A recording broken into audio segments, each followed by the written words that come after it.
Kontrobersya nina Maris Racal at Anthony Jennings. Isang pagsusuri. Kamakailan, naging usap-usapan sa social media ang kontrobersya na kinasasangkutan ng mga artista na sina Maris Racal at Anthony Jennings, kasama ang dating kasintahan ni Anthony na si Jamela Villanueva. Nagsimula ang isyu ng maglabas si Villanueva ng mga screenshot ng pribadong pag-uusap ni Racal at Jennings, na nagdulot ng mga akusasyon ng pagtataksil at panloloko. Ibinahagi ni Villanueva sa kanyang social media accounts ang mga screenshot ng umano'y malalapit na pag-uusap ni Racal at Jennings. Inakusahan niya si Racal bilang dahilan ng kanilang paghihiwalay ni Jennings, na nagsama sila ng halos 7 taon. Naglabas ng pampublikong paghingi ng paumanhin si Racal sa kanyang mga taga-suporta at kay Villanueva. Sinabi niyang naloko siya ni Jennings, na paulit-ulit na nagsabing hiwalay na sila ni Villanueva. Ipinahayag din ni Racal ang kanyang kalungkutan sa paglabas ng kanilang pribadong pag-uusap ng walang pahintulot. Sa parehong araw, naglabas din ng pahayag si Jennings, humihingi ng tawad kina Racal at Villanueva. Inamin niya ang kanyang pagkakamali at humingi ng pangunawa mula sa publiko. Kumusta at maligayang pagbabalik dito sa aking channel. Ang channel na tumatalakay sa mga singer at artista noon at ngayon sa tulong ng artificial intelligence at kaunting research na rin. Kung bago ka pa lang sa aking channel, isang munting request mula sa inyong lingkod.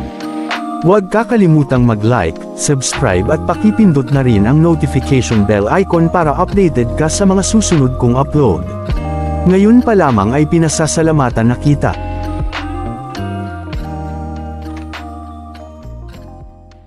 Mga hakbang para sa pagresolba ng issue.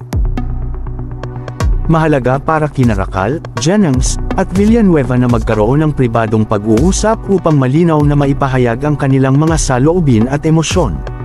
Ang ganitong hakbang ay makatutulong sa pag-unawa sa isa't isa at sa pagsasara ng issue. Ang bawat isa ay dapat magpakita ng sinserong paghingi ng tawad sa mga nasaktan at maging handa ring tumanggap ng paghingi ng tawad mula sa iba. Ang pagpapakumbaba at pagtanggap ng pagkakamali ay susi sa pagpapatawad at paghilom. Pag-iwas sa publikong diskurso, upang maiwasan ang karagdagang komplikasyon, mas mainam na iwasan ang pagtalakay sa isyu sa publiko o sa social media. Ang mga pribadong usapin ay nararapat lamang na talakayin sa pribadong paraan. Paghahanap ng propesyonal na tulong, kung kinakailangan, maaaring magsik ng tulong mula sa mga propesyonal tulad ng counselors o therapists upang matulungan silang harapin ang emosyonal na epekto ng pangyayari.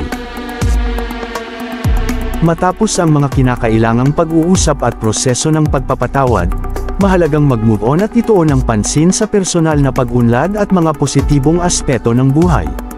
Ang mga kontrobersyang tulad nito ay nagdudulot ng matinding emosyon at maaaring makaapekto sa reputasyon ng mga sangkot.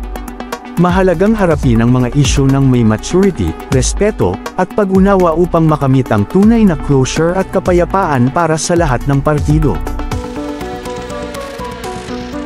Maraming salamat sa iyong pagtangkilik. Huwag kakalimutang mag-like, subscribe at pakipindot na rin ang notification bell icon para updated ka sa mga bago kong content. Hanggang sa muli.